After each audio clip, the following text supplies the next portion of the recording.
Huyu Murkomen na Kasongo na Sudi wamepora mali ya Kenya, wamemaliza.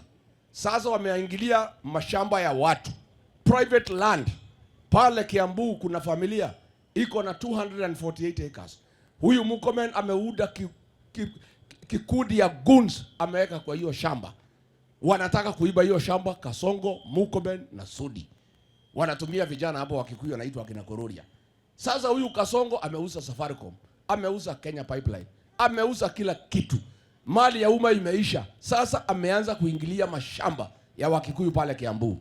Sasa nimesikia akimaliza kuvamia mashamba ya Wakikuyu atakuja hapa Ukambani avamie mashamba yetu. Sasa nyinyi Wakamba, mimi napatia nyinyi ilani. Haki ya Mungu.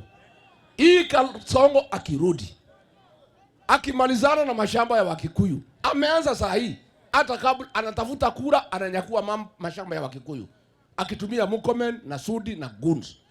Huyu Kasongo kwa bahati mbaya mkilete mchezo arudi, atakuja achukue mashamba yenu. Akimaliza mashamba hii mtu atachukua mabibi yetu. Haki.